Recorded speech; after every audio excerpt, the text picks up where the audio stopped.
নমস্কাৰ নিউজৰ বাতৰিলৈ স্বাগতম জনাই ষ্টুডিঅ'ৰ মজিয়াত মই উৎপল দাস চাওক আজিৰ বাতৰি আজিও ভেদ হোৱা নাই ঘিলামৰা নিবাসী প্ৰদীপ দাসৰ মৃত্যুৰ ৰহস্য পৰিয়াল শুভাকাংক্ষীৰ অপেক্ষা মৰণোত্তৰ পৰীক্ষাৰ প্ৰতিবেদনলৈ নিউজ নৰেক ৰিপৰ্ট আজিও ভেদ হোৱা নাই গুৱাহাটী হাতীগাঁও শংকৰ পথৰ 40 নং গৃহত মৃত্যু হোৱা ঘিলামৰাৰ প্ৰদীপ দাসৰ মৃত্যুৰ ৰহস্য পৰিয়াল শুভাকাংক্ষীৰ অপেক্ষা মৰণোত্তৰ পৰীক্ষাৰ প্ৰতিবেদনলৈ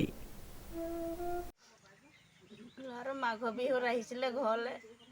ঘৰৰ পৰা আহি পিনি ককায়েকৰ ওচৰত 5 দিন 6 দিনমান থাকি পিনি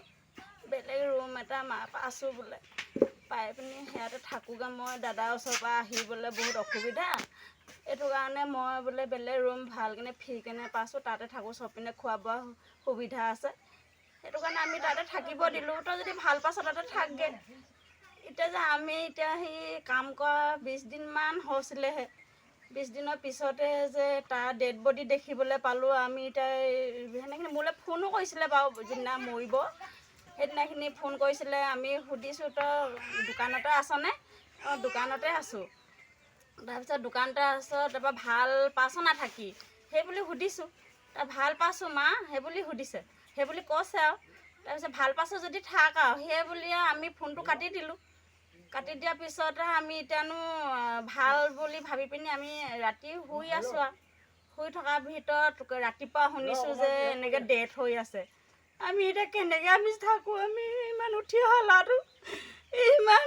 নৰা গজলি হৈ উঠি আহিছিলে আমি এতিয়া কেনেকৈ পাহৰি থাকোঁ আমি সপোন লাগিছে আমি কেনেকৈ থাকোঁ এতিয়া কি হ'ল কি নহ'ল কোনেনো মাৰিলে নে কি কৰিলে একো বেমাৰ নাই আজাৰ নাই আমি এতিয়া নেদেখাকৈ এতিয়া ক'ত কি কৰোঁ কি নকৰোঁ আমি এতিয়া ভাগি পৰিছোঁ একেবাৰে উল্লেখযোগ্য যে অদ্যপিও উদ্ঘাটন হোৱা নাই 23 মাৰ্চত গুৱাহাটী মহানগৰীৰ হাতীগাঁও শংকৰ পথৰ 40 নং গৃহত মৃত অৱস্থাত উদ্ধাৰ হোৱা ঘিলামৰা আৰক্ষী থানাৰ অন্তৰ্গত মেৰকাথনি গাঁৱৰ নিবাসী নীলু দাসৰ দ্বিতীয় পুত্ৰ প্ৰদীপ দাসৰ মৃত্যুৰ ৰহস্য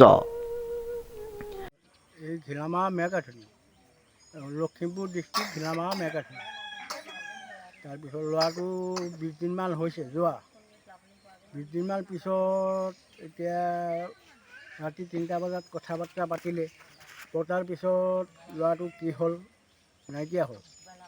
মৰি থাকিলে এইটো বেমাৰ নাই আজাৰ নাই কেনেকৈ মৰি থাকিলে এই কথাটো জানিবলৈ বিচাৰিছোঁ তাৰপিছত ল'ৰাটো বহুত দিন মানে ঘৰত আছিলে ঘৰত থকাৰ পৰা গৈছে যোৱাৰ পিছত তাত সোমোৱাৰ পিছত এই ল'ৰাটো কেনেকৈ বেমাৰ নাই আজাৰ নাই কেনেকৈ মৃত্যু হ'বলৈ পাৰিলে কৈছিলে ৰাতি 3টা বজাত 2টা বজালৈকে কাম কৰা ল'ৰাটোৱে কৈছিলে ৰাতি 2টা 3টা বজালৈকে কাম কৰা মই নাথাকোঁ বাবা মই এই বুলি কৈছিলে জানিব পৰা মতে হাতীগাঁৱৰ কেফে 90 নামৰ ৰেষ্টুৰেণ্টখনত কৰ্মৰত নিৰোগী তথা স্বাস্থ্যৱান 20 বৰ্ষীয় যুৱকজনৰ মৃতদেহ ৰহস্যজনকভাৱে উদ্ধাৰ হৈছিল সম্পত্তি মৰণোত্তৰ পৰীক্ষাৰ প্ৰতিবেদনলৈ অপেক্ষা কৰি থকা শোকবিহ্বল পৰিয়ালটিৰ প্ৰত্যাশা প্ৰদীপৰ মৃত্যুৰ ৰহস্য পোহৰলৈ আহক কেনে পৰিস্থিতিত মৃত্যু হ'ল এই তথ্য উদ্ঘাটন হওক ব্যুৰো ৰিপৰ্ট নিউজ নাও।